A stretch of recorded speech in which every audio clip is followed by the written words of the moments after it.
सभी ब्रजवासी स्थान देख रहे हैं कहाँ पे छिपा जाए तो कन्हैया हमको ढूंढे।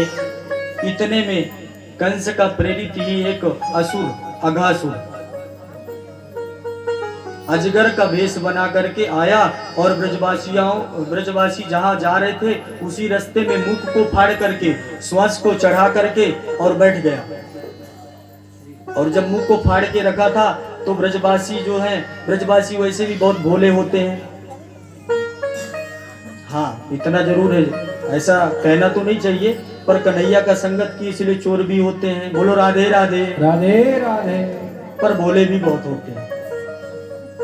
तो कन्हैया सब विचार कर रहे हैं, ब्रजवासी क्या विचार कर रहे हैं कि मुझे ये जो गुफा दिख रहा है ना, ये गुफा बहुत अच्छा है, इस गुफे के अंदर मुझे प्रवेश कर देना चाहिए।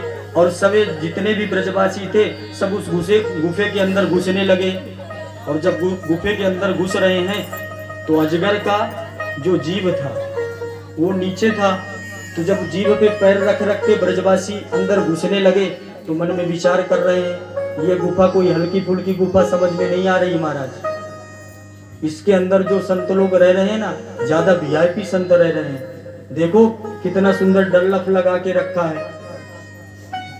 और ब्रजवासी यूं कहते बताते आगे बढ़ रहे हैं और आगे बढ़ते जा रहे हैं। और जो अजगर के अघासुर के जो दांत थे वो दांत सब सफेद सफेद दांत लगे हुए थे।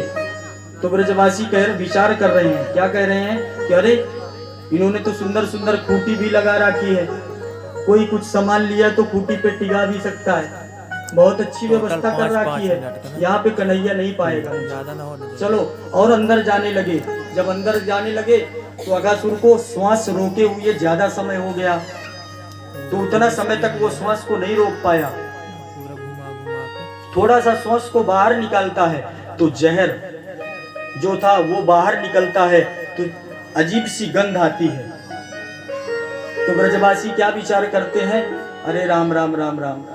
व्यवस्था तो संतों ने बड़ी अच्छी बना रखी है, पर जो अनुष्ठान कर रहे हैं वो अनुष्ठान अच्छा नहीं चल रहा है, कितना बेकार बास आ रहा है। तो एक ब्रजवासी उसमें से कहता है नहीं नहीं भैया ऐसा नहीं है, हो सकता है संत महात्मा लोग हवन करके चले गए हो तो उसमें कोई जीव जंतु पड़ गया हो, इसकी वजह से उसका बास आ रहा है। आपस में परस्पर बात कर रहे हैं और बात करते करते मन में शंकित भी हो रहे हैं। एक दो ब्रजवासी जो है वो शंकित हो रहे हैं। वो क्या विचार कर रहे हैं, मुझे लगता है ये गुफा वगैरह कुछ नहीं है, ये तो लगता है मैं कहीं गलत जगह पे आ गया। तो उसमें से एक ब्रजवासी क्या कहता है, अरे तुम चिंता मत करो, पीछे अपना कन्हैया है ना, वो सब संभाल लेगा। देखिए कितना भरोसा है ब्रजवासियों को कन्हैया के लिए कि कन्हैया मेरा पीछे है, मेरा कोई कुछ बिगाड़ सकता नहीं है। और अघासुर केवल और केवल किसके लिए मुंह खोल के बैठा था, ब्रजवासियों के लिए नहीं बैठा था, वो तो कन्हैया के लिए मुंह खोल के बैठा था। और कन्हैया वहां से पीछे से आते हैं। कन्हैया तो सब बात को समझ गए, पर मन में विचार किया उन्होंने कि ब्रजवासियों को तो मुझे बचाना ही पड़ेगा। और कन्हैया वहां से आते हैं, अघासुर के मुख के अंदर जैसे ही प्रवेश करते हैं कि अघासुर अपने मुख को बंद कर लेता है।